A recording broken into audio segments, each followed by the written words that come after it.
Welcome, everybody, to Fantasy Football Today, presented by BetMGM, the sportsbook born in Vegas. Happy Friday, folks. Hope you enjoyed the game last night. The 2025 fantasy season starts with a bonanza, and then a weather delay, and then a Costanza. And if you are not familiar with the FFT vocabulary, bonanza back in the day is what I used to call the game that was going to have a lot of fantasy points. It was going to be great, and it would always be terrible, so we would call it a Costanza. But welcome, folks, and interesting game last night. And, of course, Christian McCaffrey stole the show, stole the headlines with his calf injury. So we'll talk about that, and we've got 7 NFC home games to preview. Tampa Bay, Atlanta, Detroit, Green Bay, San Francisco, Seattle, Minnesota, Chicago, Giants, Commanders, Houston at the Rams, and Arizona at New Orleans. Well, what'd you think, Dave? We had no punts before the weather delay. We had no points after the weather delay, and the Eagles win 24-20. And a lot of penalties and a little bit of spit. I thought that the game was interesting. It felt like 2 different games, though. And that when the teams came out of the weather delay, just defense dominated and nothing that really either offense could get going. Really felt like just overall Philadelphia's run game was as expected. CeeDee Lamb's usage was as expected. Javonte Williams' usage was a little bit higher than I thought it would be, and maybe we had a clue about that when Jaden Blue was made inactive. But other than that, I thought that there were a bunch of surprises and unfortunately a lot of disappointing surprises. So what would be one of the disappointing surprises? That 4 total targets for Devontae Smith and A.J. Brown would be the biggest surprise. It's a turd. Yeah. Yeah.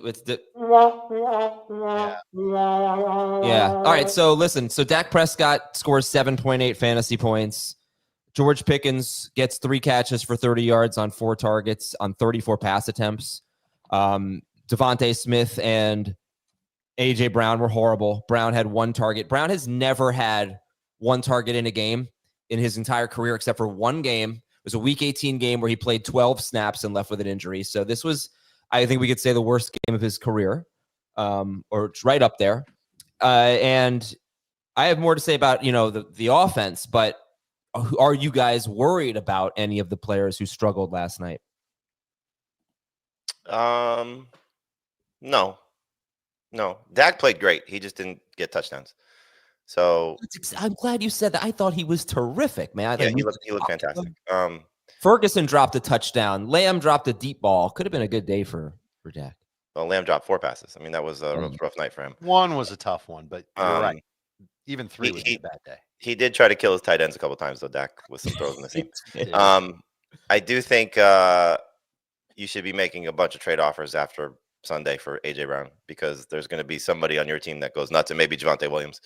And, that fantasy manager may not be in great shape. I mentioned this on one of the shows that in our office league, somebody went all in on Dak, Ferguson, and Pickens with a Cowboy stack in a redraft league. They're not happy today. And then I saw in another league, somebody actually did it with Dak, Ferguson, and Lamb. And obviously somewhat happy, but not as great. So, this is the problem when you stack players in passing games when they don't live up to expectations. I do think the way that Jalen Hurts looked is going to be interesting to see how this continues. If he's going to throw as much potentially as he could, but not feature his guys. He ended up taking a bunch of checkdowns to his tight end. Yep. Dallas played a lot of too high, and that's what Matt Eberflus kind of does. Well, Dallas Goedert always beats up the Cowboys. Yeah, sure. But this is one of the ways that you beat cover 2 is you throw middle of the field or short area throws to the tight end, and he did great. Adam, we were watching some snaps of A.J. Brown before the show, and there were a couple of snaps where he didn't look right to me. As I'm watching more as we go along here, and he's looking better as the game goes on. So I don't think it's an injury thing. Definitely was double teamed a bunch. I agree with Jamie. If someone's goofy enough to be so worried about A.J. Brown after this game, do yourself a favor and trade for him on the low. Can you do me a favor? I wanted to look this up. Were they in 3 receiver sets more than they usually were? the Eagles. And this is what point I would make about Jalen Hurts. So I think I was expecting them to be a little bit more balanced this year and not run the ball as much. And then you see they had the ball for 34 minutes and 52 seconds and only threw 23 passes. But Dave, maybe I meant to ask you this before the show. Jalen Hurts' true drop back percentage on True Media, I don't know what that is, but it was 78.8% last night. Last year, his true drop back percentage was 67%. He only eclipsed 79% twice last year. So this was a game where he dropped back a lot. He didn't throw a lot because he ran so much. He had 14 carries in this game. But to me, watching the game, it really felt like they were trying to be much more balanced than they were. You don't see it in the numbers. You don't see it in the pass attempts because he just kept running the ball. But they didn't run the ball as much with Barkley as they could have, considering they had the ball for 35 minutes. And I don't know. That was my impression. He dropped back to pass a little bit more, kind of made me more encouraged for the offense as a whole. Just didn't work that way. The 3 receiver answers 30 of 62 snaps.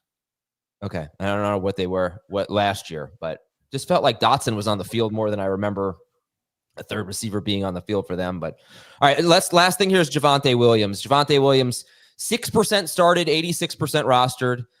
Miles Sanders is 8% rostered. He had the biggest play of the game, unfortunately, which was a fumble at the 10-yard line. But Javonte, 15. And a big run.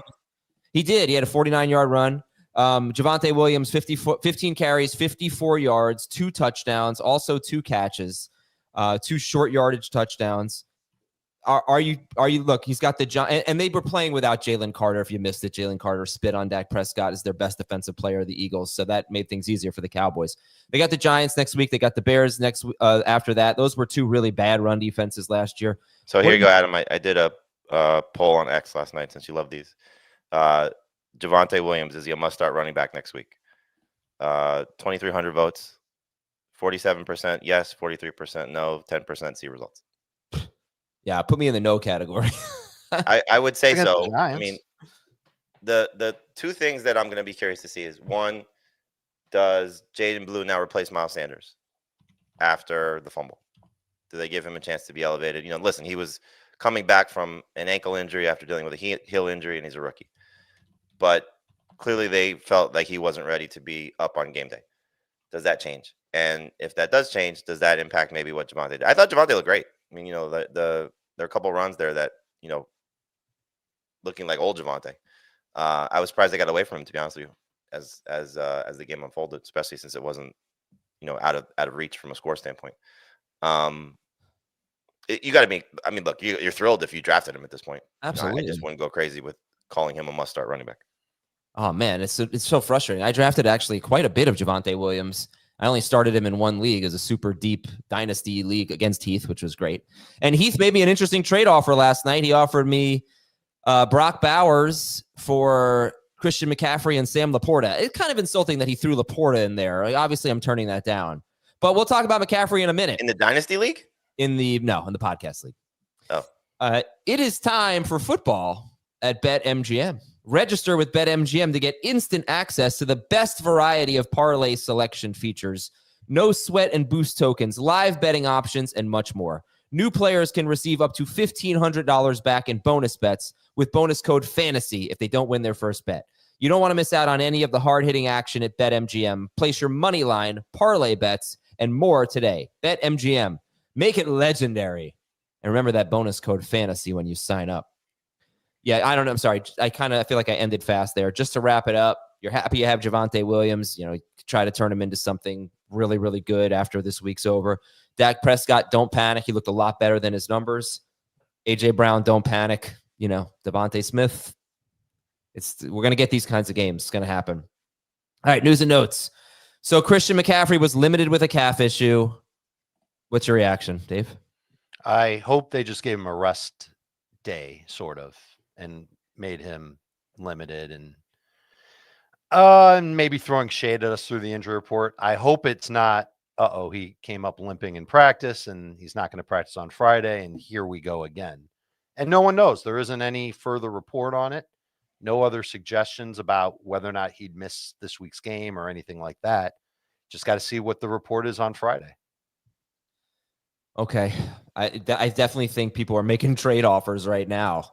Would To you be buy trying, low on McCaffrey? would you be trying to get McCaffrey or get rid of McCaffrey? I think if Heath had offered you Brock Bowers and trying to think like a fair Would you Javante?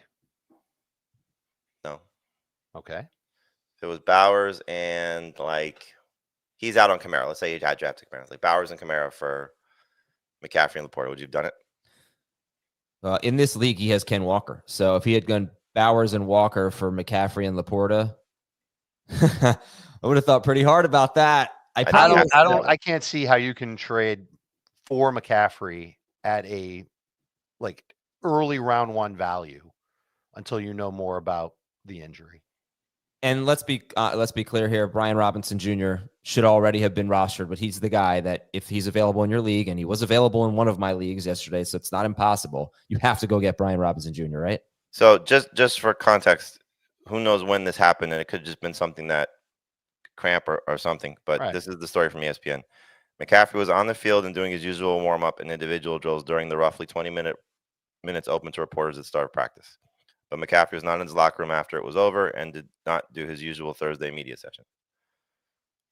Yeah, we have no idea. That's ominous. Okay, but you have to get Brian Robinson. Do you think it makes sense to also get Garendo or like another running back on the Niners? In a deeper league, it's not a bad idea just to see what happens. I mean, listen, Robinson's only been with the team for a few weeks, so they may feel a little bit more comfortable going with a committee to open the game if he does not play against the Seahawks. And so Garendo goes out and has a big day and Robinson struggles, then it's probably Garendo's job rest away, despite what they said after acquiring Robinson. But at this point, look, he may just be like, yesterday was bothering me. Maybe today's a problem, and they set him for week 1. But last year it was at this time, if we had a playoff game, McCaffrey would be out there. And then it was 7 weeks without him dealing with this Achilles injury. You'll see Garendo as the most added player if McCaffrey doesn't practice on Friday, ruled out on Friday, maybe even if he's limited on Friday and questionable for the game on Sunday. All right, so that's where we start with the news and notes. We said that Najee Harris was starting for the Chargers. He's not. Omarion Hampton's going to start. Devon Achane was limited again. So the Bears had their first practice of the week because they play Monday. Roshan Johnson missed practice. Kyle Monangai was limited. Christian Kirk is going to miss at least one game with a hamstring injury. Who else is there? Like who should we be adding, if anyone, for the Texans? Well, Jaden Higgins, if he's available, and then Jalen Noel is, somebody that in a deeper league I would take a look at because he's going to take Kirk's spot. And so will he be able to, take advantage of it and maybe run away with the position? I doubt that they would all of a sudden just say you got Wally pipped and, Christian Kirk's going to all of a sudden be the 4th receiver when he's healthy. But there's an opportunity here for both of the rookies to step up and have a big performance. But ideally, this is feed Nico Collins as much as he possibly can get, because while you're picking up Higgins and you're picking up Noel, Higgins was more rostered than Noel was. This is clearly you want to just see a lot of the guy you're starting, which is Nico Collins. I don't think this changes Higgins' role because Higgins is more of an outside receiver anyway. Noel is the one. Jamie's right. Jalen Noel is the one that you want to pick up as the potential replacement in the slot for Kirk. But let's not forget about Dalton Schultz, who's been a reliable short area guy for CJ Stroud for a long time. I think that he could actually come in handy in this matchup against the Rams. Rams do play a lot of zone. So I might actually veer towards Schultz first if it's redraft. I'd love to stash probably Higgins ahead of Noel since we don't know when Kirk is going to be back. And Higgins has a chance to be a decent contributor for Houston, regardless of Kirk's status. I bet you were breathing a sigh of relief yesterday when Keon Coleman got in a limited practice, Dave. Oh, dude, there was video footage of him before practice. That's the game of the week, yeah. All right. A little Sunday night showdown. It's the Ravens and the Bills, yeah. And Yeah, it's the game of the week. Hey! Must be football season. That was a good one, and I'm glad you picked that game instead of Jaguars-Panthers because I would have shredded you if you had done that. That is absolutely the game of the week. And yeah, like seeing him run around and look not limited at all is a very good sign. I hope that's what we see from McCaffrey on Friday. All right, I'm going to fire through the rest of the news and notes. Tyreek Hill was limited. We are expecting him to play. Amari Cooper is retiring. We are not expecting him to play. Jaden Reed and Dontavian Wicks were limited. So this is a big game against Detroit. Which wide receivers are you expecting to be out for Green Bay? Are we expecting everyone but Watson? I mean, they're clearly trending in the right direction. Reed still makes me very nervous with the Jones fracture in his foot, if that's actually the thing. I don't know if it's actually been confirmed. But the only one I would be starting right now in the majority of leagues would be Golden. Yeah. I think Romeo Doubs is worth a stash if you're, like you want to pivot from Christian Kirk to a guy that might be available in a lot of leagues. Like Romeo Doubs is going to be on the field a lot for the Packers, no matter who's healthy. So not a big ceiling, but a very safe floor. And, 2 years ago, tied for the lead in touchdown receptions for them. All right. And I'm going to tell you later why it looks on paper, based on last year, like a great matchup for Matthew Golden. We'll see if that carries over this year for Detroit and in wide receivers against Detroit. Darnell Mooney is a game-time decision. Seattle rookie wide receiver Torrey Horton practiced in full. A tight end, Kate Otten, was limited. Isaiah Likely is not going to play this week. And Darren Waller keeps missing practice, so it doesn't look good for Darren Waller this week. The offensive line, Andrew Thomas missed practice for the Giants. It seemed like a planned day of rest, but we don't know if he will play at Washington. The Seahawks gave Abraham Lucas a contract extension. Minnesota left tackle Christian Darrisaw missed practice, but he's recovering from a torn ACL. You feel like Darrisaw is going to play this week? Is that the buzz? I thought that was a sentiment all along, but still something we got to keep an eye on. Houston has some offensive line injuries. They're already not a good unit. Will Campbell, rookie left tackle for the Patriots, he has an ankle issue. And Carolina, 2 of their starting offensive linemen, actually 3 of their starting linemen, I think, missed practice. Maybe one was limited. Their left tackle had an appendectomy. Yeah. So I'm not. If he doesn't play, that's big trouble for Carolina. And then it doesn't look like Christian Gonzalez is going to play. Micah Parsons is expected to play. I mentioned yesterday that both of Buffalo's starting cornerbacks were missing practice. Well, one of them returned, Christian Benford, their good one. He practiced in full, their better one, I should say. Chase Young might be out for the Saints. Harrison Smith missed practice, safety for the Vikings. They gave up the most fantasy points to wide receivers last year. Vita Vea, a very good run defense for Tampa Bay, but Vita Vea, he missed practice now twice in a row with a foot issue. And that's going to do it for news and notes. All right, we're going to take a break. We got one question for each game when we come back on Fantasy Football Today. Here we go. The 2025 CBS Sports NFL schedule is here. 18 glorious Sundays. He's got his receiver touchdown. Filled with rematches. Oh, the play of the year. And rivalries. Touchdown, Bengals. Plus, plenty of superstar showdowns. And an epic matchup between the Chiefs and Cowboys on Thanksgiving. Clear your Sundays beginning September 7th for the NFL on CBS and Paramount Plus. One question for 7 games. Tampa Bay at Atlanta. Atlanta allowed the 3rd most fantasy points to opposing wide receivers. Jamie, start or sit Emeka Egbuka this week? He's a definite starter in 3 receiver leagues. If you need him as a starter in 2 receiver leagues, I would be perfectly fine with it. He's just outside the top 24 for me.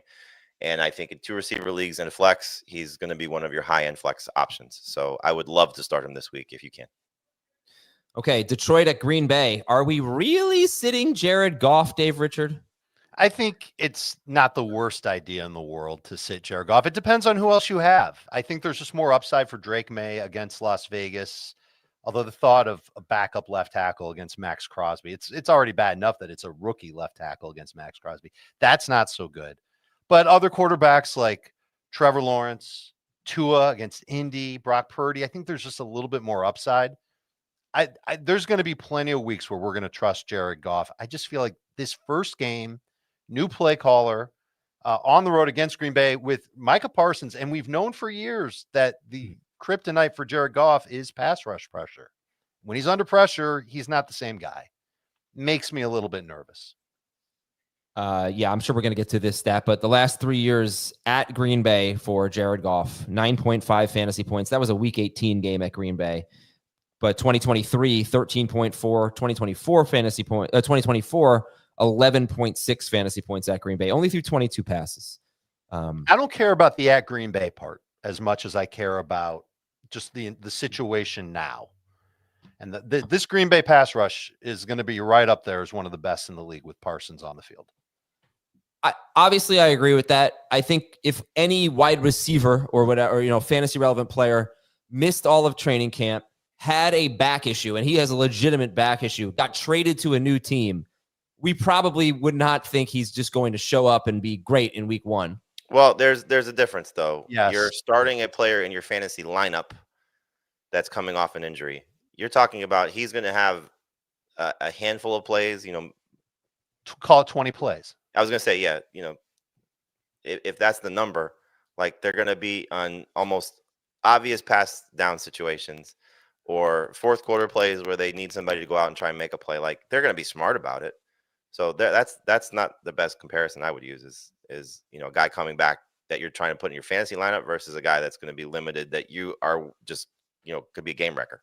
I'm just, well, okay. I guess I'm just saying I don't expect the best version of Micah Parsons. Oh, I totally agree, but this would be a little bit of a struggle for Goff if Parsons wasn't added to the mix.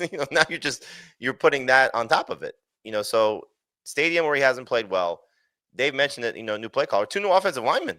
So it's a lot of things at play here for Jared Goff. That if this was like Patrick Mahomes, he's going in with a new offensive line, down one of his best weapons, facing a very good defense. I'm not worried about Patrick Mahomes at the same level I'm worried about Jared Goff because of where those guys were drafted and my expectations for him. And Goff was better than Mahomes last year. But the expectations going into the season, I drafted Mahomes as the top 6 quarterback. Goff was in the mix somewhere between 10 and 15. And that's where he is this week. You guys have Jared Goff 15th. All right. Next up, San Francisco at Seattle. What are your thoughts, Jamie, on the San Francisco wide receivers? I'm starting Ricky Pearsall in 3 receiver leagues without question. Very similar to Ibuka. 2 receiver leagues in a flex. He's probably in my lineup because I don't think I'm going to have much better flex options. Jawan Jennings is the perfect example of what you just brought up. He's somebody that I would like to take a wait and see approach. Hopefully he's going to be out there playing his normal allotment of snaps based on the receiver injuries and suspension for Demarcus Robinson. They probably need Jennings to play his normal allotment of snaps, plus his player incentive contract. He wants to be out there, I'm sure, as much as possible. But I'd like to take a wait and see approach with him. Hopefully comes out and has a big game. But for this week, really, it's just Pearsall in terms of the receiving corps. All right, we got Minnesota at Chicago. Rank the flex options in this game, Dave, after Justin Jefferson. Oh, boy. I don't want to forget anybody. I would say that the Vikings running backs would be up there. DJ Moore and PPR would probably be ahead of them. I got DeAndre Swift. You got Aaron Jones. You've got Moore, Odunze. Jones 1, Swift 2, DJ Moore 3, Odunze 4. There, doesn't he? Odunze 4, Hawkinson 5. Yeah. You know what? I think Hawkinson might be like the best one of the group. Zacchaeus 6, Thielen 7, Loveland 8. I needed to know where you put Zacchaeus. And 1, Aaron Swift 2, Jones 3, Odunze 4, Mason 5, Loveland 6. I don't need to keep going. Okay, Giants at Commanders. Thought about this for game of the week. Total homer game of the week pick. I thought about it. Do you trust the running backs in this game, Tracy and any of the Commanders guys? I'd be okay with Tracy, but that's it. It's starting to sound like the Commanders don't have like a firm plan they might have a plan on like which running backs to use in certain situations. Like Eckler's an easy one to figure out, but I don't know if Krosky Merritt is going to be 15 carries. I think Rodriguez is going to get in there. I wonder if McNichols gets in there a little bit. And I think they kind of feel their way through knowing that they've just got a good combination of running backs that they can lean on. Would you start Tyrone Tracy or Ricky Pearsall and Mecca Ibuka? The 2 receivers. I think the only way that even comes close is if it's non-PPR. Oh, okay. I don't mind Eckler as a high-end flex. I think Dave's right. The other guys are going to be a little bit of a mix and match until they figure out what they want to do there. But for this week, it feels like Eckler's, as long as Eckler's healthy, you kind of have to assume somewhere around 10 touches. 10 carries, excuse me, and probably 3 to 5 catches. So I would ballpark it at like 15 total touches for him. And this Giants defense, because of their pass rush, there's going to be a lot of dump off opportunities for Eckler in the passing game. Well, just to bring it up, I think he averaged 5 carries per game when Brian Robinson Jr. was healthy, But this is, I think, a different situation, though. At least the early part of the season. Like, I agree with you. Once Until they figure out what they've got. Yeah, once they figure out like that guy, then fine. 5 carries is probably realistic. I think until we figure out that guy, you want to ballpark it, let's say 8. Like, I would think not more than 10 carries for Eckler, because I don't think they want to overwork him at 30 years old. Houston's at the Rams. You starting anyone other than Nico Collins for Houston? No. You'd have to be desperate to start Chubb, Schultz, Higgins. Stroud's okay in a super flex. Arizona's at New Orleans. How are you feeling about Chris Olave? I kind of like him. Big rankings discrepancy here for you guys. Jamie's got him like 42 or something, and Dave somewhere around 28. I don't remember, but it's a big gap on a lot. Close, 29, but definitely in the flex conversation for me. I want to see what this offense looks like. Listen, you can call Olave a starter in 3 or 4 leagues. I think that's fine because where he was drafted. Shaheed, similar situation. If you want to throw him out there, but it's week 1. Like, Olave, okay. Shaheed probably shouldn't be in a lot of lineups right now. Mm-hmm. They could, but one or both can go off. You're still talking about Spencer Rattler, who was bad last year. You're talking about Shaheed was outperforming Olave last year when they were both healthy. I don't know. It just feels like, let me see what this Saints offense looks like before I say must start for any of these guys. I wouldn't blame you if you benched either of those guys for those reasons. And I'm not stumping for Shaheed. I think he's a sleeper this week. I think he's an interesting DFS play.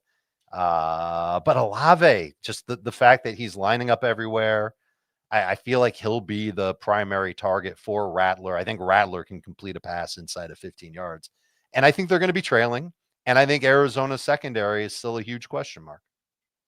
All right, that's one question for each game. Beat the waiver. I'm gonna be 100% honest with our audience here. Beat the waiver wire is a staple of the Friday show. I think we might be doing it on Express going forward, but I'm not sure. What's that? We did that last year. That's right, we did. All right, I would say if you can pick up Trevor Lawrence, he gets Cincinnati next week, and he's 75% rostered. If for some reason you find yourself in need of a quarterback for next week, I think Russell Wilson at Dallas might not be that bad. He's 14% rostered, so that'd be the deeper leagues. But, there's guys like Woody Marks. There's guys like Dylan Sampson, who's more owned or more rostered than Woody Marks. There's a bunch of handcuffs. Chris Rodriguez, you could take a shot on that. I think Rashid Shaheed, he's about 50% rostered, something like that. He's 54%. Marvin Mims is 50%. It's really tough in week 1 because you don't have anyone to drop. If you had Amari Cooper's still 36% rostered. I saw some people picking up Dante Thornton Jr. He's 23% rostered. Jalen Noel. I mean, the thing about Noel is Kirk's going to miss 1 game. I think they said maybe 2. Yeah, but it's hamstrings. You don't know. Yeah, it could linger. I would say that's for deeper leagues. You're giving away the cow, Adam. We've got to save some of these names for Beat the Waiver Wire on Express. Okay. Well, I don't think we're doing Express today. Oh. Then and we didn't do it yesterday. Promoting a show that we're not going to do. No, we're not doing it today. We'll do it on the mailbag's fine. Oh, okay, fine. All right. Let's talk start or sit. Yeah. Tampa Bay is at Atlanta. Stat of the game that will make you sit Bijan Robinson. In Tampa Bay's last 9 games, including the playoffs, Sincere McCormick was the only running back to rush for more than 43 yards against the Bucs. Christian McCaffrey was the only running back to score more than 11 PPR fantasy points against the Bucs. That was the last 9 games, but start Bijan Robinson. And honestly, if Vita Vea doesn't play, it's something to keep in mind. They could have a very good run defense, but they need him healthy. We are hoping for history repeating itself in this game. Last year, in the 2 matchups between Tampa Bay and Atlanta, the quarterbacks threw a combined 14 touchdowns. Baker Mayfield averaged nearly 29 points per game in 6-point per passing touchdown leagues. Kirk Cousins averaged around 39 points per game. So we do have a lot of easy calls, Dave. We've got Baker Mayfield, Bucky Irving, Bijan Robinson, Mike Evans, Drake London, easy calls. Now, we can talk more about Ibuka. I think we should. He's going to be asked. People, if you have any questions about this game, go ahead and Ibuka or Kamara. There's a question right away. Kamara. Yeah, don't get silly. Okay, Kamara. Kyle try and Pitts. get Ibuka in your lineup if you can. Kyle Pitts, if Mooney doesn't play. Dave, give me the guys that aren't the must starts, the obvious ones. What do you think? I mean, we basically went through them all. It's probably easier just to talk about the players that we don't want to start. If Mooney ends up playing, I don't feel good about Pitts. I don't even feel that good about Pitts. I guess he's okay. If Mooney is out, Rashad White, you'd have to be 3 a.m. desperate to go with him. No way you're starting Sean Tucker. If Otten plays, I don't really like any chance with him. I don't even know, this might be one of those games where if it's a quality player and you draft him in the first 9 rounds, you're starting this guy. Should be a high-scoring game. If there is a concern, it's with the Falcons' passing game, because we know that the blindside tackle for Michael Penix is out. His replacement is average. Bucs defense is going to pressure the heck out of that offensive line. And the secondary, I think, is better than advertised. So it's going to be a little difficult for Atlanta to move the ball way downfield. They really need Mooney to make that happen. Okay, so let me read a few questions here in the chat. Matthew Golden or Emeka Ibuka? I go Golden. Ibuka or Pearsall? Ibuka. Ricky. Baker or Stroud? Gotta go Baker, right? Yeah. Pitts or Kincaid? Pitts. Ew. I would say Pitts. I'm going to say Pitts no matter what, whether or not Mooney plays. Ibuka or Devontae Adams? I'm scared about Houston's cornerbacks. I get that. I'd still go Adams. Adams. Adams probably going to play in the slot so much, so he's not going to see. I don't know about that. I think I might have been wrong about that. When he first went to LA, I thought he'd completely play in the slot a lot. I wonder now if they're going to just move everybody around. They will. I think, in the 40, Kupp, I think was in the 70% slot range. I think maybe, what do you think, 40, 50% for Adams? Puka, I think, is usually in the 30s, if I remember. All right, I think that's it. Ibuka, Tedero, McMillan, or Garrett Wilson? Pick one. McMillan. I'll take McMillan. Ibuka or Travis Hunter? Ibuka. Okay, and pick two. Hit the wrong thing there. Pick two. What was that? Yeah, it's cool. Ibuka, Sutton, or Pollard? You have to sit one, basically. I'm sitting. I'd sit Pollard. You're sitting Pollard. Sitting Pollard. Interesting. Okay. I guess I was wrong. So Mooney, where would you rank him if he plays? And Pitts, where would you rank him if Mooney doesn't play? Mooney's outside of my top 36, so low-end flex at best. You could use him. It depends on who else you have. Pitts right now is not startable unless Mooney is out. And Penix. Fine in 2 QB leagues. Totally fine. I'd start him over Stroud. Okay. Sure. Anything else in this game? Cade Otton? Was he playing? He's been limited. Yeah. I'm not going to feel good about him. I'd rather start Schultz at this point. All right.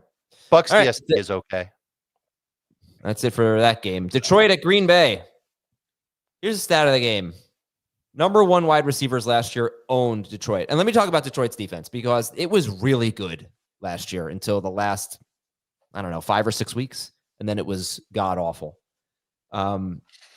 It basically, weeks 1 through 13, they had the second best defense in the NFL in terms of points per game. They were 11th in yards per play. Weeks 14 through 18, obviously no Hutchinson. Aleem McNeil got hurt for most of that stretch. Their secondary got hurt. They were 28th in points per game. They were last in yards per play. So on paper, you think about Detroit, Green Bay, it's kind of interesting, guys. It's great offensive players, but we might have really 2 very good defenses here. But even last year when Detroit had a good defense, number 1 wide receivers crushed them. 15.9 or more PPR fantasy points to a wide receiver in 15 of 18 games. I will say they faced a gauntlet of wide receivers. They were not giving these up to bad receivers, but Matthew Golden's a name I keep getting asked about. How do you guys feel? Jamie, I'll let you start. How do you feel about Matthew Golden in this matchup? I think he's in a very similar spot to Ibuka and Pearsall as a guy that you didn't draft him to be a starter in a 2 receiver league. Is a definite starter in 3 receiver leagues, and 2 receivers in a flex. He's probably going to be one of your high end flexes. So it just really comes down to, if you even want to compare him to those three guys. Like, he's third for me because I think Ibuka's matchup so much better. And I think Pearsall's still locked in right now as the number one guy for the 49ers. So I would put Golden third of that group, but they're almost essentially back to back to back. So it's a great opportunity for him. Again, Jaden Reed, who knows if he's going to play, Dontavian Wicks, who knows if he's going to play, but it's also a much better Detroit defense. Like, don't look at the way last season finished. I think you set it up perfectly. Like, this is still going to be a very tough situation for Jordan Love. Don't really love him as a must-start quarterback by any stretch. To me, the only must-start player for the Packers is Josh Jacobs. Agreed. And listen, we've talked a lot about, the Packers added Micah Parsons, and he's going to make their pass rush great. The Lions are getting back Aiden Hutchinson. That's a pretty big deal. And the reason why their defense fell off, and it fell off in like cliffs last season, as you talked about, Adam, is because they had injuries to their defensive line. It started with Aiden Hutchinson being out for the year in the first half of the season. So he's back. He's going to apply all kinds of pressure on Jordan Love. That does make things a little bit harder for them. But on the flip side, we've talked about the Lions offense and how they've got play caller change there. They have it on defense too. I think they're still going to do what they do and play a lot of man coverage. And that's what helps number one receivers have huge games, because those types of players can beat man to man. It'll be interesting if Golden can be huge in that regard. I think he can. All kinds of things that I read and heard from camp was that Matthew Golden was beating up on Green Bay's corners when they were practicing in man coverage. And so I agree with Jamie. He's a definite number 3 fantasy receiver. I will take the chance on him over Ibuka, but not Pearsall. And Jamie likes Ibuka over Golden, right? Right. Yes. All right. Would you start Golden or Tyrone Tracy? Golden. Golden in PPR. Golden or Isaiah Pacheco? Golden. I'm looking in my rankings because I don't have it off the top of my head. I have Golden higher. In half PPR? Sure. Golden. Golden or Jalen Warren? Golden. Golden in PPR. All right, let's go a little higher. Golden or Aaron Jones? Jones by a mile. I've got Golden higher. All right, Jones is another guy we can have a rankings dispute about in a little bit. All right, we did tier maker yesterday for Ravens Bills. Let's do it again here. If you're watching, youtube.com/fantasyfootball today. So tier 1 is the obvious must starts. Tier 2, I think, is like you're starting them. You don't necessarily love them. Like James Cook, for example, was in tier 2 yesterday.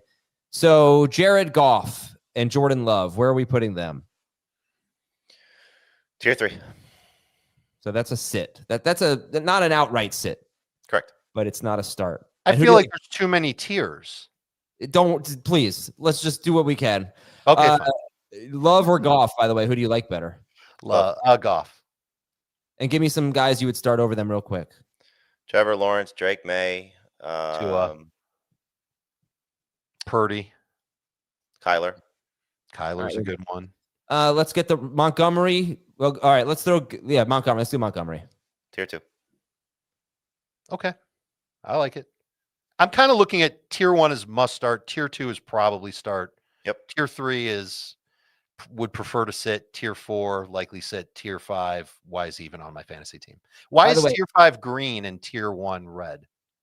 That's fire. If I am supposed to know who these players are by their picture, we're gonna have some trouble here. Jahmyr Gibbs is next. Yeah, Jahmyr Gibbs. I know. Must start. Josh Jacobs must start. Laporta. Put Put the next 2 guys in tier 1. Jacobs and Gibbs and Jacobs. I can't believe you just chud Jamie. Put Sam Laporta in tier 1. Must start. Put Amon-Ra. No. Sam Laporta is in tier 2. Who's sitting Sam Laporta? I just don't think he's slam dunk. The other 2 guys are slam dunks. All right. Put Amon-Ra St. Brown in slam dunk. Must start. Where's Tucker Kraft? Tier 3. Probably start. No, that's probably sit. I think Tucker Kraft is in tier 2. Sit. Yeah, my bad. Wait, we got a typo there, Claire. You want to go it says prop instead of prob. Prop sit. All right, Tucker Kraft. Yeah, is he top 12 for you guys this week? Yeah, barely, but yes. No. Laporta should be in tier 1. Nobody's sitting Sam Laporta. Yeah, I agree. Yeah, thank you, Claire. Yeah. Take that, Jamie. Jamison Williams. Interesting one here. Jameson Williams. Put him in tier 2.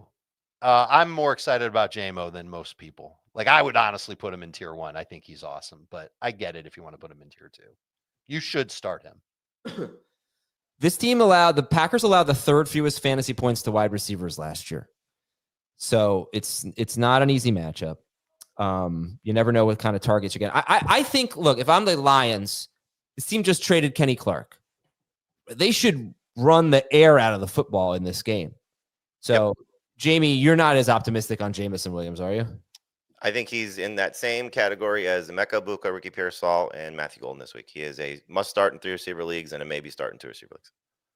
Do you like him ahead of those guys? Dave likes him ahead of those guys. I do like him ahead of those guys, but I don't think there's much difference between what their outlook is for this week comparatively to the other 3 guys. Okay, now who are those 3 on the bottom there? Well, one of them's Matthew Golden. I think he's one of them's Golden Reed, and I think Dobbs. So here's what we should do, and this, I'm sure this is a real joy for everybody listening and not watching on YouTube. You should put Goff and Love in the sit tier, and then put Golden, and Jamie would probably have Jameson in that middle tier of, and Tucker Kraft could be there too. Just call it the maybe pile. Okay. This didn't go as well as the Buffalo one. But Matthew Golden, that's Matthew Golden. He's in the probably sit. Yeah. He's in that. No, not probably. It's just maybe. It's maybe like start. maybe. Right. It depends on your league format.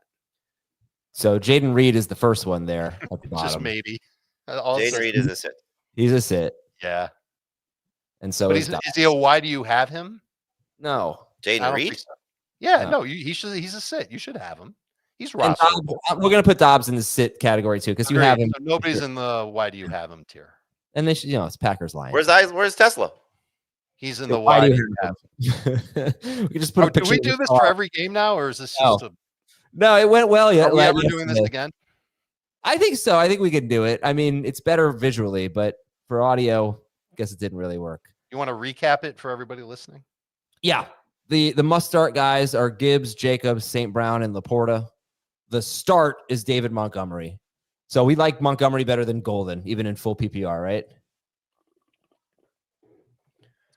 I'm not sure I have it ranked that way. I'm sorry, what was the question? Montgomery or Golden in full PPR? I look at this chart, and I see Montgomery's in a tier above Matthew Golden and Jameson Williams. Yeah, I've got in full PPR, I have Golden ahead of Montgomery. I think Montgomery is a maybe. Okay, move Montgomery down. And Montgomery's always going to make you a little nervous, but I think it's going to be a good game for him, guys. I mean, I feel like the Packers' run defense is going to be its weakness. I don't disagree. I just like, going back to, again, where were these guys drafted versus what the expectations are for this week. So is he going to be in a lot of people's lineups? Yeah, he's probably going to be, I would say, 65 to 70% started. So there's a little bit of a gray area for a lot of people based on some of the projections that people are looking at. I know, like, for some sites I've seen, Tyrone Tracy's projections are huge. So that's a tough call for, I'm sure, a lot of people. He's projected for more fantasy points than Isaiah Pacheco this week. So you might consider starting Montgomery over Pacheco. Are you worried about Montgomery not having the same type of workload as he had when he was healthy last year? So John Morton said yesterday, like, the roles are probably going to be the same.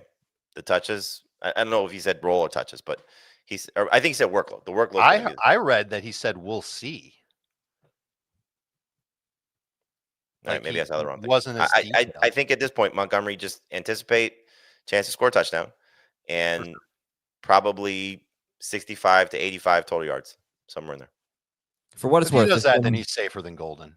Even I'll tell you. This is a total of 47. It's a high total. It's about the same as at Tampa Bay, Atlanta. So last night's game. Probably want to be leaning towards starts. The sits, though, the guys we'd like to sit are Goff, Love, Reed, and Dobbs. Dobbs and Dobbs basically. Would you guys start Dobbs or Reed, by the way? Dobbs. I would start Dobbs. All right. Start a DST? No. I prefer not to. All right. We're going to take a break. San Francisco, Seattle when we come back on FFT. You can always count on Sundays with the NFL on CBS and Paramount Plus. So even if you can't count on accurate expiration dates, that is a rookie mistake, or people appreciating your fashion sense, Jim, the crowd is not on board here. You can always count on Sundays with the NFL on CBS, streaming on Paramount+. Glad we wear our good jerseys. Brock Purdy did not quite crack the top 12 this week. 13th for Jamie, 14th for David, 18th for Heath. Seattle, they could have a pretty good defense here, but Purdy, look, you can start Purdy. He's better than Love. He's better than Goff, but not as good as Trevor Lawrence, right? Not Drake May. No, I would start those other two over him, yeah. All right. He scored 30 points and 20 points against Seattle last season on 28 pass attempts in both games. Christian McCaffrey, start him if he plays. Brian Robinson Jr. would be where in your rankings if McCaffrey were out? Good question. Top 20. Yeah, he'd be a low-end starter. He might be like right at 24 in PPR because he doesn't catch a lot of passes. Okay. Seahawks defense, run defense was not good last year, but they've got some good personnel. They could turn that around. Ricky Pearsall. So you guys want to wait and see on Jawan Jennings. Jennings is 81% rostered, by the way. It's possible that he should be closer to 100% rostered. Pearsall is about right around 25th in your rankings. He's lower for Heath. Heath has him 36th. We kind of talked about that. So, you got to make that decision. I think always a guy like David Montgomery against the wide receiver is always tough. So like Pearsall versus Montgomery, where do you lean? Pearsall in PPR, Montgomery in half and none. It's something I'm going to need to revisit. If I'm going to believe that Montgomery has a floor of, let's call it 12 PPR points, that still feels pretty safe. I do think Pearsall has more upside. And Jawan Jennings or Romeo Dobbs? Jennings for now. If Reed is ruled out, I'll take Dobbs. Sounds good. Here's a question. Ricky Pearsall, Stephon Diggs, or RJ Harvey? Pick two. Sitting Diggs. Yep. Okay. Don't know how much he's going to play. Start George Kittle. I just thought it was funny that Sam Darnold was the number 8 quarterback per game last year, and he is not in the top 24 this week. Yeah. There was a great article on ESPN about Sam Darnold and about how his very brief stint with the 49ers boosted his career. He learned behind Brock Purdy, and he saw the way that Purdy, and made me appreciate Purdy even more. He saw the way that Purdy always went through his progressions, did the right thing time after time after time, had a big impact on Sam Darnold. Oh, Baker Mayfield said the same thing about his time with the Rams, and I hope for a lot of things that it helped Daniel Jones with his brief time with Minnesota. We make the joke, they go through the car wash, but they get time with these exceptional coaches that spend a lot of time on little details and know how to make quarterbacks play at a higher level. And I mean, look, we are talking about guys that had pedigree, Yeah. They came into the NFL with a lot of talent. They were drafted in the first round. They were expected to be superstars, and they failed. And a lot of that probably had to do with coaching. And so Darnold got coached and looked better, and hopefully he carries the rest of his career. So, by the way, Darnold's position coach when he was in San Francisco is now his offensive coordinator in Seattle. So, okay, sorry, I got off track there. Now, let's talk about San Francisco. Their defense last year, they were 29th in points allowed. They were terrible on third down. They had the second worst red zone defense in the NFL. They were beat up. This offseason, they lost 2 defensive backs, defensive tackle Javon Hargrave, linebacker Dre Greenlaw, who only played 2 games for them last year. They did acquire Bryce Huff. They drafted Michael Williams, 11th overall defensive lineman, and they brought back Robert Saleh as their coordinator. But there is some concern, I think, about their defense. So this will be a test for them. We'll see. Start Ken Walker. Ken Walker or David Montgomery? Walker. All right. Most people are going to start Ken Walker. This is going to be an interesting game to see how much they use Charbonnet in tandem with Walker. There's going to be a lot of people panicking if it's, the Walker perspective. If Charbonnet comes out and is close to a 50-50 split, I wouldn't panic on Charbonnet if Walker comes out and dominates touches because we know how this situation plays out almost every year. So just understand the circumstances. 49ers actually allowed the 3rd most fantasy points to running backs last year. JSN's a starter sit Cooper Kupp. Heath laid out a pretty good argument for Kupp based on how his week ones typically go. But I think for me, Kupp and like Olave is a very similar situation. You know, like just somebody you want to see how it looks based on where you drafted these guys. Like, it wouldn't shock me if Cup came out and had a big game. You know, when he's healthy and featured in an offense, and have the chance to produce. But it is a new offense, a new quarterback. It's a lot of things that are moving parts. You know, he was essentially the 1A, which he may be with JSN, but I think just based on how this offense should operate, JSN should lead the team in targets. So I'd rather only start him in a 3-receiver in a flex league, 2 receivers in a flex. I would hope you have better options at least for week 1. I think it's risky because on top of all the questions that Jamie brought up, he's not the same guy that he was even last year in week 1. And forget about the years before that when he came out and he was fresh. He's just not as fast anymore. I don't think he can beat man coverage. I don't know how much man coverage the Niners are even going to play. Probably not a lot. So he's going to need to rely on just getting open in space. And don't the Seahawks want to be a running team? Yeah. If this game's close, I don't know how much throwing Darnold's going to do. So I think it's a significant risk if you start Cooper Kupp. There are a lot of receivers I'd rather start. Trivia question. Over the last 2 years, how many catches does Cooper Kupp have against the 49ers? 23 and 2024. 8. I'll say, I bet it's even lower. I bet like he missed some of those games. And so did he play 4 games or am I not allowed to ask? 1 game. He had no catches on 3 targets. He has not caught a pass that's against. Not fair. He played in only 1 game. He has not caught a pass against the 49ers since 2022. All right, that's it for this game. Sit the Seahawks tight ends. I'll take the over on 0 receptions for Cooper. I'm hoping for little Elijah Arroyo. And San Francisco's DST is top 11 for everyone and 7th for Dave and Jamie. We go to Minnesota and Chicago. Monday night game. These defenses were so different last year. The Bears were terrible against the run. They allowed the 4th most fantasy points to running backs, and they saw the fewest wide receiver targets in the NFL, 15.8 per game. The Vikings were good against the run, and they saw the 2nd most wide receiver targets in the NFL. They saw 23 wide receiver targets per game. If you think about that, 7.2 more wide receiver targets per game against Minnesota than Chicago. And the Vikings, they scored 8 more points per game than the Bears, so teams had to throw against them more. But 2 completely opposite defenses. All right, rankings dispute of the game. Jamie, you have Aaron Jones 17th. Dave, you have him 25th. Go for it, Jamie. Again, just the history of what he has done against this team. And I think as long as he's healthy and going into the season, he's going to get every opportunity to lead the Vikings in touches. He's going to lose opportunities because of Jordan Mason. But I'm not worried about that based on this game, how this run defense should look and how Aaron Jones should perform. So to me, he's a very solid number 2 running back. 12 games in the last 6 years against the Bears. He has averaged 18.3 PPR points per game against this defense. Like, it's just fantastic what he does against Chicago. So I'm not going to sit Aaron Jones this week by any stretch. I've got him on the border of a number 2 running back. And so if you want to put him ahead of Pacheco or RG Harvey or Breece Hall, that's fine. I get it. You could do something like that. But this is the first time we're going into a season where we're expecting Aaron Jones to split reps significantly. And that makes me worry about what his upside can be. And so averaging whatever he's done against Chicago, I don't even know if that matters. I think it helps that the offensive line for Minnesota is better.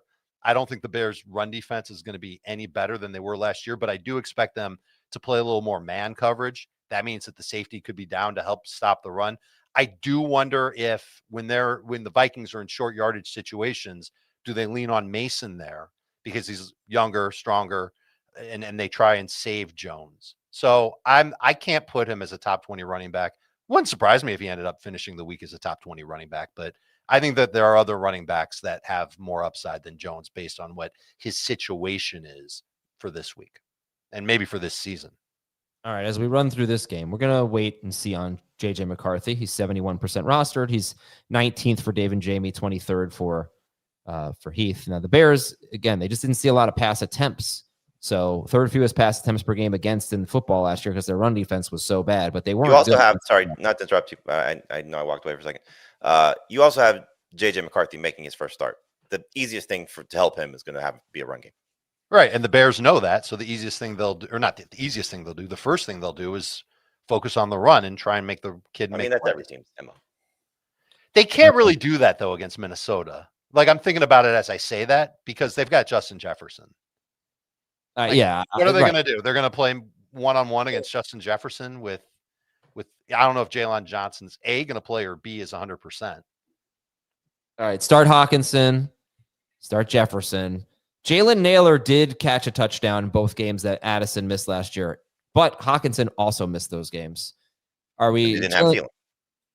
And they didn't have Thielen. Yeah. So is Thielen the guy you're looking at if you want a desperation play? I think there's going to be a handful of veteran guys that, have strong games this week, whatever to whatever degree you want. I don't know if you want to just say veteran guys, but like guys that we did not draft, guys that we, did not spend a lot of time talking about.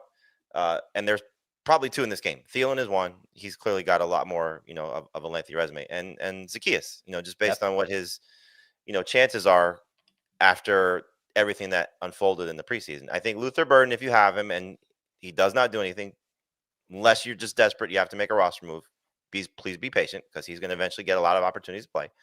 But it's going to be guys like Thielen and Zacchaeus and one of Parker Washington or Diami Brown in Jacksonville. And again, not a veteran guy, but circumstances have changed for one of Xavier Legette or Hunter Renfrow. Like, there's going to be these guys that just have big type of games because of role changes or whatever. And the waiver wire conversation next week is going to be fun. But in the case of Thielen, I don't want to start him, but you may have a situation where you drafted Rashee Rice and Jordan Addison pre-Rice suspension news, and you're scrambling for options that are guys going to be in yeah, I drafted, I drafted a lot of Christian Kirk, and in 3 receiver leagues, yep. I was planning on starting Christian Kirk maybe as a flex, and I'm starting Quentin Johnston in a league tonight. So I know fantasy managers have to stretch. They have to reach, and these are names that we need to talk about for sure. But yeah, I had it's a 20-team league, so a little bit different. But like, I'm pivoting from Christian Kirk to Josh Palmer.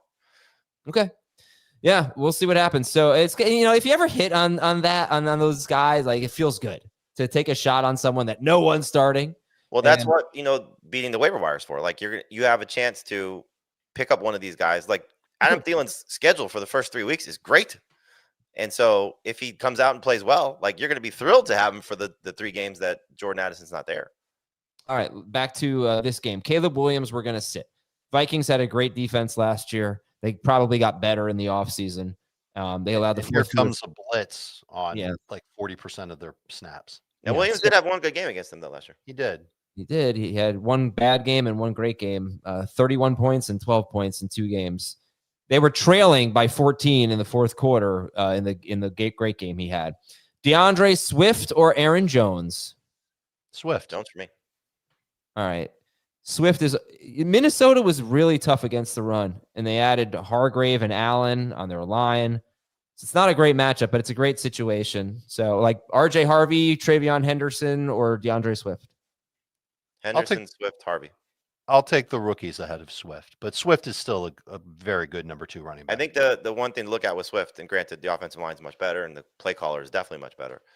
He had one game with, I think it was 19 total touches. So it's not like he didn't have the work. Yeah. And the expectation is he's going to have the work.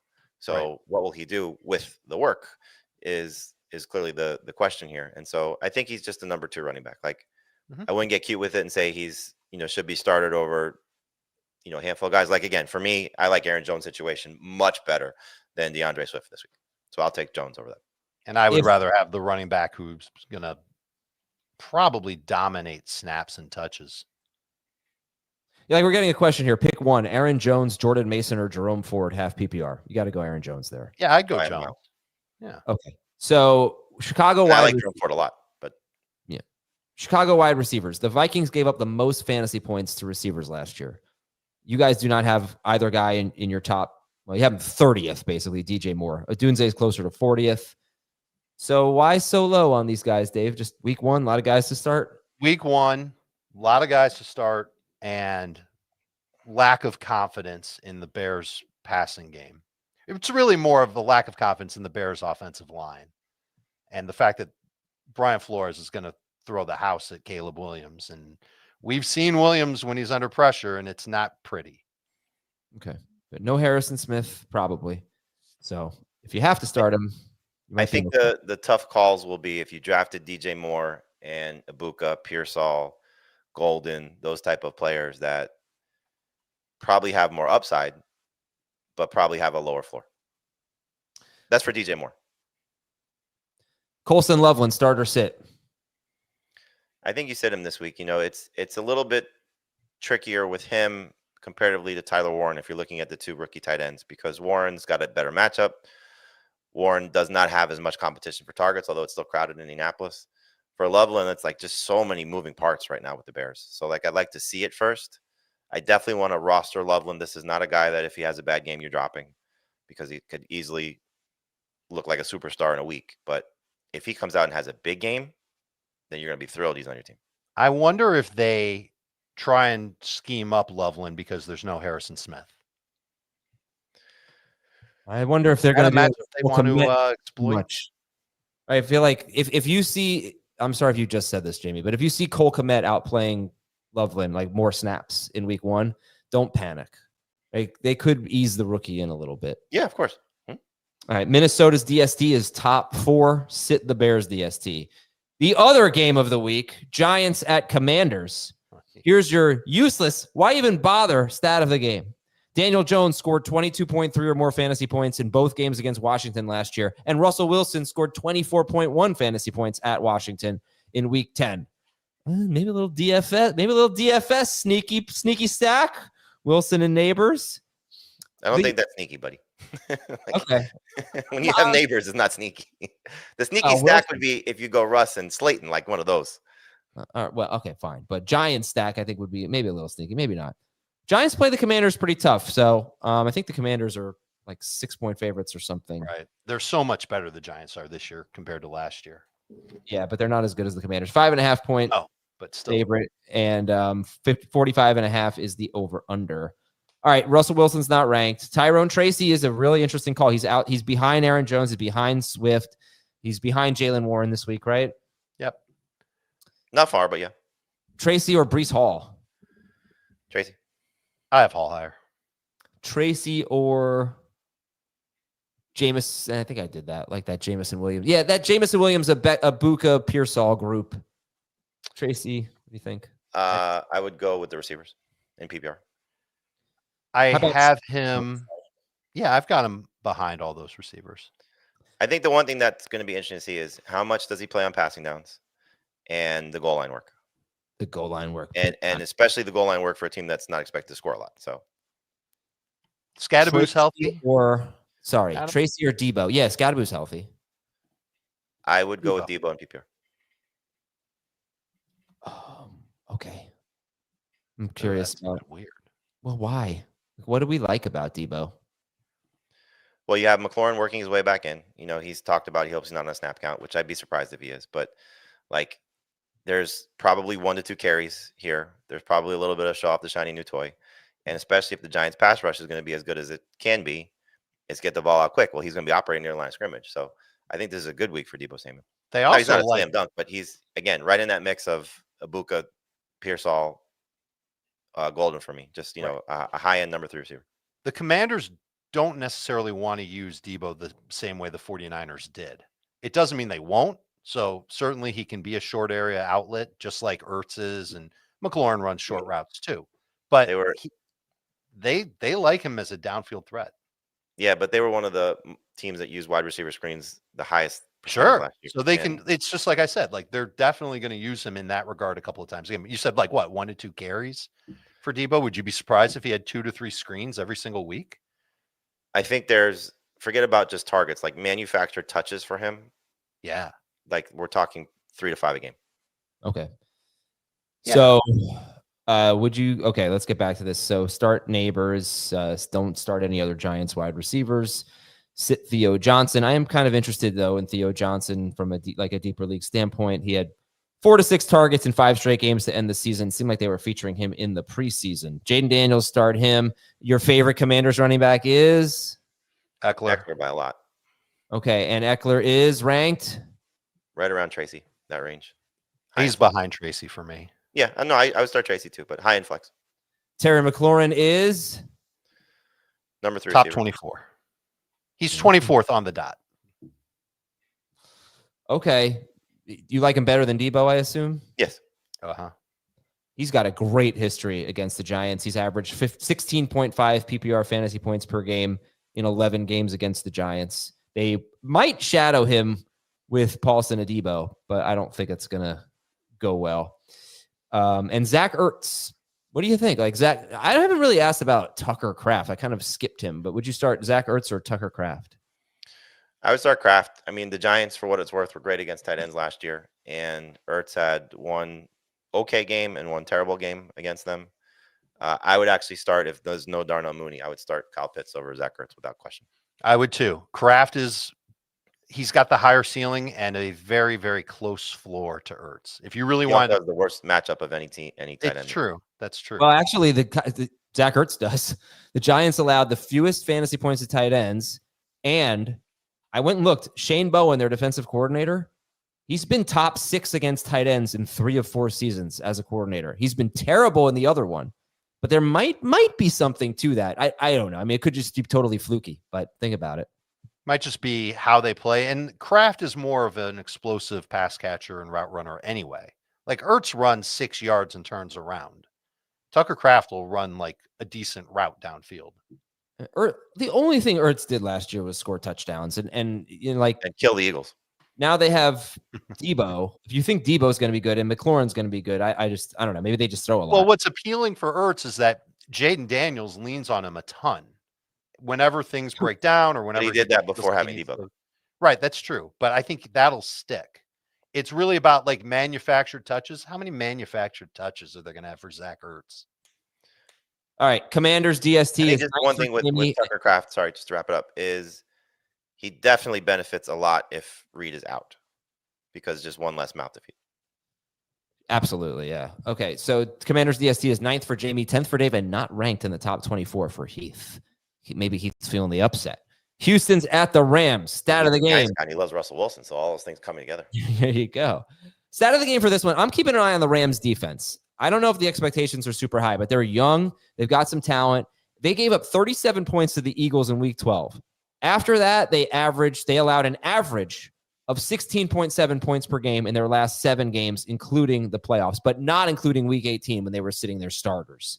So the Rams defense came alive at the end of last season, which is something to keep in mind. The Texans, obviously, they could have one of the best defenses in football. They already were good, and they got C.J. Gardner-Johnson. So we're going to sit Stafford. We're going to sit Stroud. Stroud's 23rd for both of you.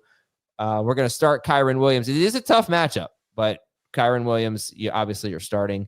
Earlier in the show, the guys said they don't want to start Nick Chubb. If you guys have any in the chat, any Nick Chubb questions, please fire away. If Nick Chubb doesn't look good, it may not be long before they turn to Woody Marks. So please stash him. Exactly. I think he's 23% rostered. Take a shot. Okay. Nico Collins for sure. If you had to choose between a Texans wide receiver and Nick Chubb, who would you? I'll start Nico over Nick Chubb. Thanks for asking. Who would you take, Nick Chubb or Higgins or Knoll? Who? Higgins. Wow, Higgins really? Is more fun. Okay. Like Chubb is touchdown. No, I'm sorry. Is your question if you were doing it? Right. You have to start one of. I would start Chubb over the receivers. I'm sorry. I thought you said if you had to pick a Texas receiver. Chubb is the safest, but if he doesn't score, it could be very, very ugly. If you look at Chubb's good games last year, it was like 59 yards rushing and a touchdown. So he could do that. Dave made the case for Dalton Schultz as if you're desperate. The Rams stunk against tight ends. They did give up the 3rd most fantasy points to tight ends. They restocked at linebacker, so maybe they'll be a little bit better there, but I feel like I need to see it first. And then you've got Puka and Adams. So everyone's starting Puka. Adams, you guys have 15th. All right, not much really to say there. I'll just leave this game. It's just obvious what you're doing with this game. You're starting Kyren, Nico, Adams, and Puka. Chubb is going to lead to some questions for people who are desperate. You're sitting the quarterbacks, stashing Woody Marks, and if you're desperate, you can go to one of those secondary Jaden Higgins, Jalen Knowles. And the Texans DST is 6th for Jamie, 11th for Dave, 14th for Heath. Arizona's at New Orleans. Got to start Kyler. So I know you guys like Lawrence and Drake May. You starting them over Kyler, or are you going with Kyler Murray? Kyler. Feels a little risky, but I can't help myself. It's Kyler Murray. Love Connor But this week. Right? this could be a Jobu game. A week 1 Jobu game. Does that even exist, Adam? For who? For basically everybody in Arizona, but especially Kyler Murray. If they come out and they're flat and they stink, there's questions about, what the hell did they do all offseason? Because this is supposed to be an easy matchup. I know it's on the road, but you fixed up the offense. You supposedly made changes. Kyler's motivated. He wants to run more. He wants to show that he can complete fade routes and back shoulder throws to Marvin Harrison. You've got this stud tight end. If they lose this game, I've got all kinds of questions about what Jonathan Gannon's doing out there. Oh, if they lose this game, survivor pools are going to be flipped upside down. Well, this isn't the game to take. It's Denver that you should take in the survivor. Well, you want to save Denver, don't you? You don't want to lose week 1. Correct. Here's a good question. Adams, Marvin Harrison Jr., or Jerry Jeudy? Harrison's third of that group. Who's first? Adams. Adams is first. Okay. Harrison Jr., did he crack your top 24? Yes. He is 23rd. Judy is 22nd. I mean, look, if you drafted Cardinals and you don't start them against the Saints, I don't know why you drafted Cardinals. Right. The one thing I want to see is let's get Trey McBride a touchdown week 1. Yeah. It's such a good matchup for him, too. Yeah, baby. Bunch of older linebackers in New Orleans. Pass rush isn't that strong. Brandon Staley is the defensive coordinator. I know Chargers fans are they know what to expect now. They'll feel much better about starting Cardinals players. I like Kyler of Duty. That's a good team name there. There was a team name in Heath's FFT Open League that I meant to mention yesterday that I didn't see results. That's funny. Hopefully he's not Kyler of Duty. That would be bad. Alvin Kamara is a start for you guys. 17th in non-PPR for Dave, 20th for Jamie, but in full PPR, Alvin Kamara is 13th or 14th for everyone. And Arizona was really bad against running back. Arizona, they talking like they're going to have a good defense this year. They've invested in it with draft picks, free agency, and whatnot. So we'll see. We like their DST. That was our streamer of the week. They're 56% rostered, and they get Carolina next week as well. All right, so then really Olave and Shaheed. We talked about it at the top of the show, but final thoughts on you guys are sitting Shaheed, but I guess in the Texas, Nick Chubb or Rashid Shaheed? I still start Chubb, but it's close. I'll start Shaheed if catches count for anything. If you're in a 3 wide receiver, 1 flex league, I think Shaheed could be your flex. But definitely Olave over Chubb. Definitely Olave as a number 3 receiver. As of right now, Olave has started in 16% of leagues. So people are definitely taking the... He just wasn't drafted in a range where he's a must-start guy. That's the thing. Yeah. And he's not a must-start guy. He's like a really good number 3 receiver. Now, what I want to see, because the biggest concern for Olave, I don't know about the biggest, but one of the concerns was that last year in 5 games where he was healthy, Shaheed was healthy, Derek Carr was healthy, he had 28 targets and Shaheed had 34 and Kamara had 28. So Kamara and Olave had a 21.5% target share. Shaheed had a 26.2% target share. Nobody stood out in the red zone. Nobody stood out in the end zone. And Shaheed was getting that 26% target share with a 16.8 yard ADOT, which is insane. You don't get that kind of target share when your ADOT's that high. Olave has to establish himself as the number 1 wide receiver. All right. Agreed. That is it. By the way, that stat makes me want to carry Torrey Horton on my bench this week. Puts him over the top compared to almost everybody else that we talked about beating the waiver wire with. That's the speed receiver in Seattle. Clint Kubiak was the play caller in New Orleans last year. So if he's Seattle's version of Shaheed, wow. That can't be the number 1 beat the waiver wire guy. Who would be? Woody Marks. Woody Marks. I'd rather carry Horton for 1 week and see what happens. Really? I like Marks. All right. You know what? All right.